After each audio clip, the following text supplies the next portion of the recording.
Crucian, man. What's up, folks, and greetings from the island of St. Croix, where we say welcome to another episode of Living the Crucian Life. And on this show, we're going to start off by giving you a weekend in review by taking a look at what we did over the weekend. Did take a trip down to the front line. And after that, we take you down on a little peruse into downtown Christiansted as we give you a glimpse of what this historic town has to offer. We take you along the waterfront, we take you up around the fort, and last but not least, we stopped and we got some delicious food. So yeah, stick around because you're watching Living the Crucian Life. Go. Morning, folks. That's my head. Here, the number boy Cass. Watching the Crucian Life on VI 420. Check we. When the COVID pandemic began, bars, nightclubs, and restaurants were directly affected, ordered closed due to safety protocols. Recently, however, with the increase in vaccination and a near zero reported new cases locally, these establishments are now able to reopen their doors to customers.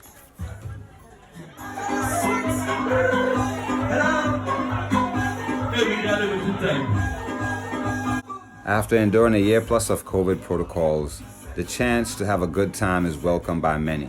However, we must remind ourselves that safety must be put first. So, as a reminder, once again, when going out in any public place, please wear your mask, wash your hands, and protect yourself. Enjoy yourself. Live your Crucian life.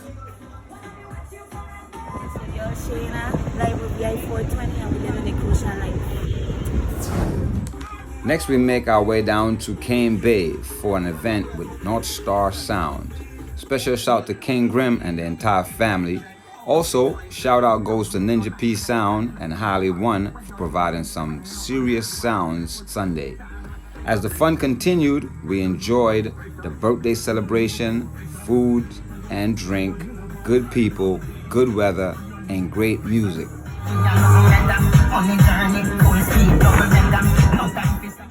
St. Croix, perhaps like anywhere else, is made special not by the place itself, but by the moments that are shared between friends, family, and loved ones alike, celebrating those that we love, and knowing that the people around you are truly there for you. That is living the Crucian life.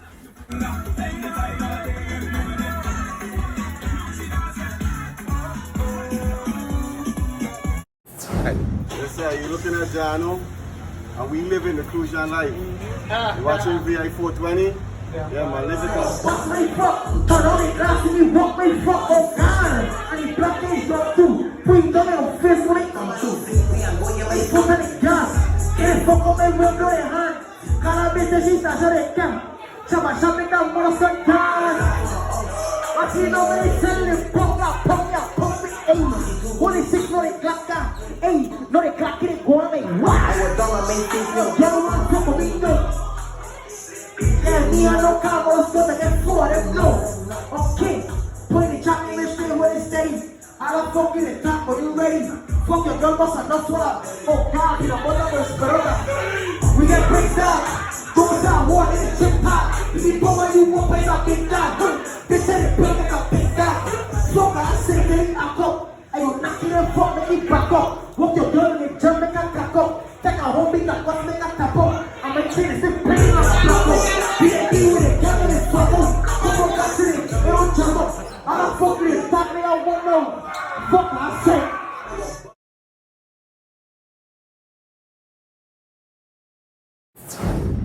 Next, we begin our journey into the historic town of Christiansted. And as I made my walk into this town, my imagination began to run wild, conjuring up images of what it may have been like to be amongst the first set of settlers, or even worse, the first set of slaves that came to the island of St. Croix. The English, the French, Dutch, and the Knights of Malta all failed at attempts to settle and cultivate the island of St. Croix. And while there is much to be said in that direction, it was not until the French sold their holdings on the island to the Danes in 1733 that the idea of Christiansted became a reality under the leadership of Frederick Marth.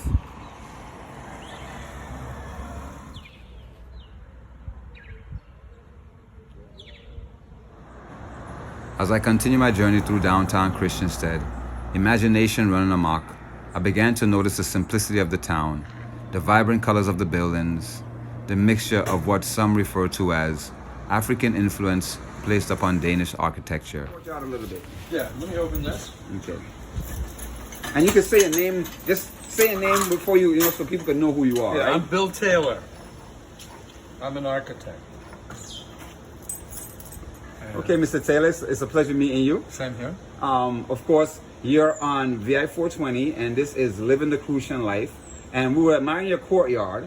So we wanted to know a little bit about the courtyard as from your understanding, your knowledge pool. Well, since I do a lot of restoration work, I see this prototype. The prototype is formed by the building being built on the street line, and it had to be built on the street line. That was one of the requirements. And in Danish days, they had a Danish building inspector, and he made sure it came to the street. And what that did is it left room in the back, right? So what you see here is the kitchen, right? Kitchens were usually separated. And the main house, which we're working on, has residents usually on the top floor and a storage room on the first floor. And in St. Thomas, all the storage was done on warehouses on the water side. But here, this is a little more formal because everybody had the use of the ground floor and galleried space to get to the wharf. Right, so the gallery worked for the transport of people and goods, and it's a feature that St. Thomas doesn't have. And the reason they don't have it is it's not a planned city, and if you don't plan the roads, you can't have a wobbly gallery because you can't see to the end, right?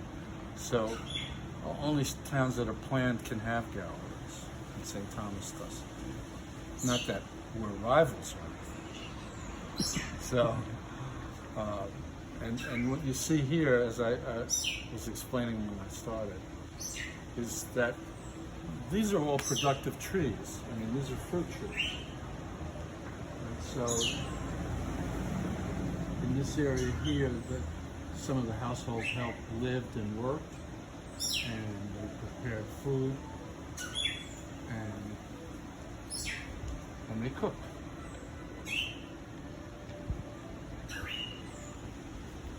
So anyway, we're right next to Government House. You can see Government House if you stand over here. This yellow building, right? It's Government House. So we're right in the heart of town. One of the things I find interesting is the design of the streets, how the streets flow. They kind of flow towards the water coming down the hill. And was that part of the design in the early days, you think? Absolutely. Well, if you looked at it from the air, you'd also see that all the roads crisscross, and that's called that's a grid. Yes. And it means that there's never going to be an obstruction because you could always take a turn before you Detour. get to the obstruction.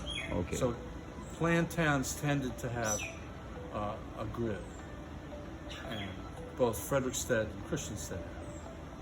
But all the other early Danish towns that were planned all had the grid. So it was one, and it was one of the planning devices. And in New York City, where I'm from, the earliest part has a sort of random medieval street structure, where the streets just followed the edge of the shore, but it looked like a spider's web. But just above City Hall, they planned the grid, so they have both. They both have an earlier urban form, and then this later, smarter form. So, anyway, these are all buildings that Hamilton would have been familiar with, by the way, because he lived on Company Street. Alexander Hamilton? Yeah. He lived on Company Street? Yeah. So this is the street, the beach, right? A painting by an unknown artist depicting life in Christiansted around the 1800s would be reflective of the life Alexander Hamilton experienced in the then Danish West Indian town of Christiansted.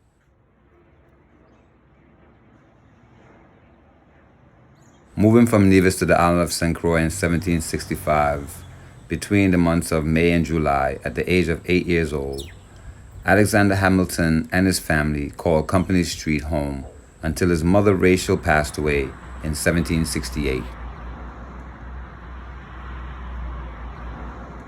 Continuing along the waterfront led by my imagination, like many of those travelers that come to St. Croix each year to trace the steps of Mr. Hamilton, as did I, to be able to walk on the roads as he did, Company Street, King Street, Strand Street to Hospital Street, to be able to stand on the steps of the old Danish custom house, or enjoy the view from the Fort Christian's Pavilion. These are just some things that travelers today in St. Croix can experience.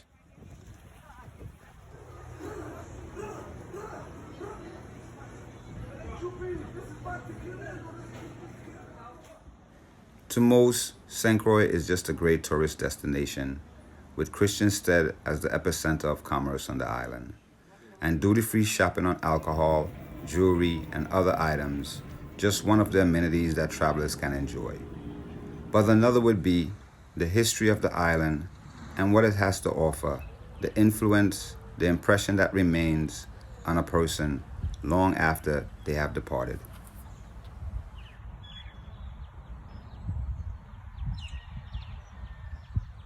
We live in the Crucian life.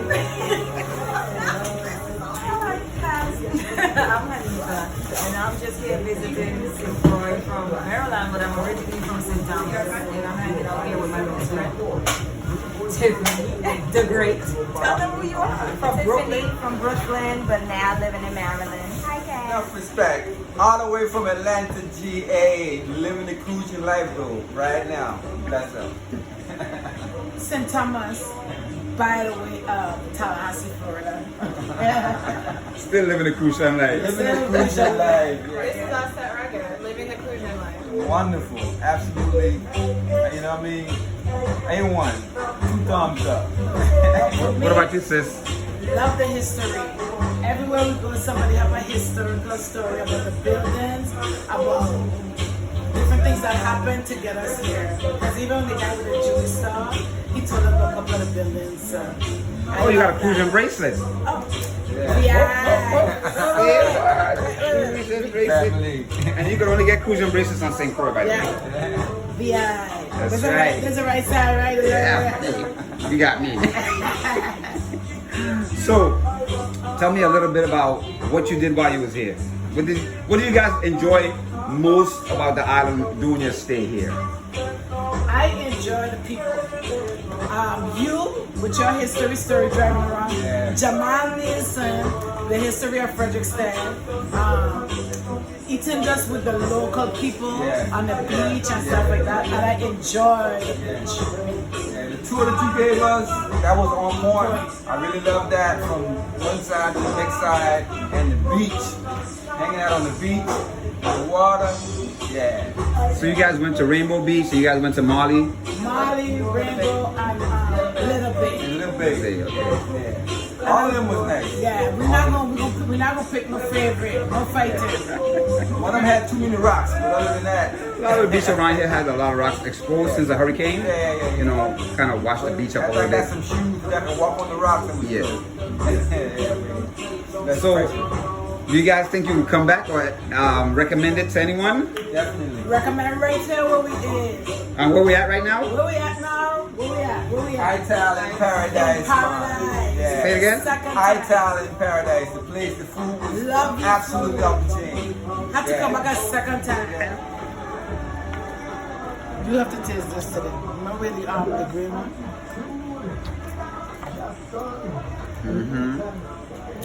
Folks, this gentleman has a podcast called It's All About the Crucian Life. You get a chance yet? In 1747, St. Croix had a separate government from St. Thomas and St. John, which lasted around 60 years. And in 1753, plantation owners on all 3 islands petitioned to buy out the king and was granted a petition, becoming a royal colony. St. Croix around this time became the epicenter of slave trading in the Eastern Caribbean.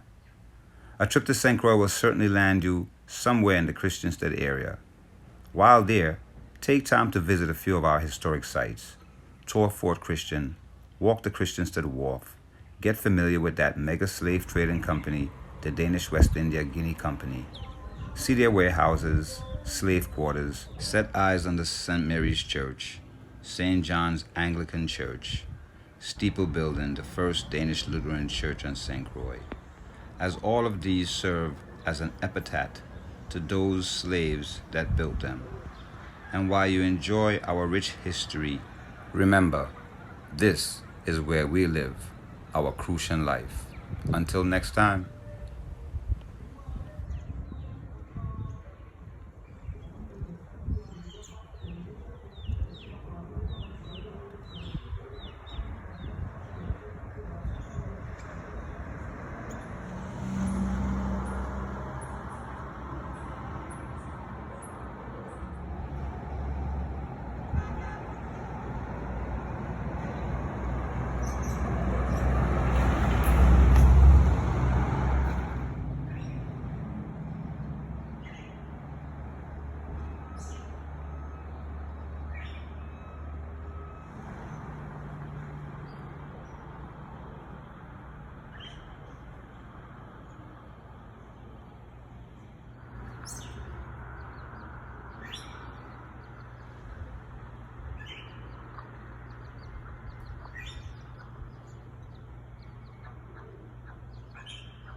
Yo, they gotta go.